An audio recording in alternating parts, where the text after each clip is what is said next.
Well, it is the first day of August, and as it turns out, July was one of the best months on Wall Street for the S&P since November 2020. The question, though, can these gains be sustained? For a deeper dive on this and what to watch this week is Yahoo Finance's Alexandra Semenova. Thanks for hopping on here. What exactly are we looking for? What are we watching this week?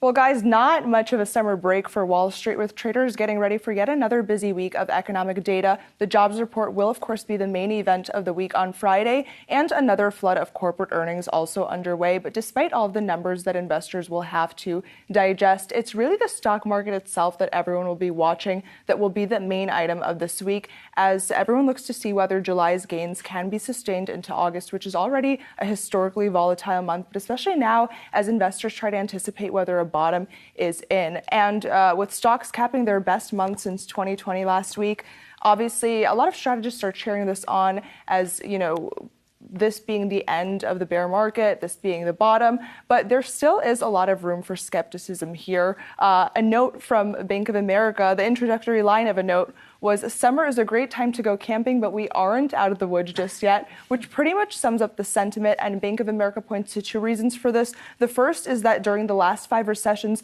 the S&P has typically bottomed after earnings estimates were revised down, which hasn't happened yet. And the second was that bear markets typically end when the Fed cuts rates, which is likely at least 6 months away. And of course, the obvious reason Mike Wilson pointed out for Morgan Stanley last week that fundamentally there isn't enough that has changed in the macroeconomic backdrop for us to believe that these gains can be held. Right. Well, Yahoo Finance's Alexandra Semenova. For right now, though, at least we are watching that markets are in the green, so extending those gains, at least for right now.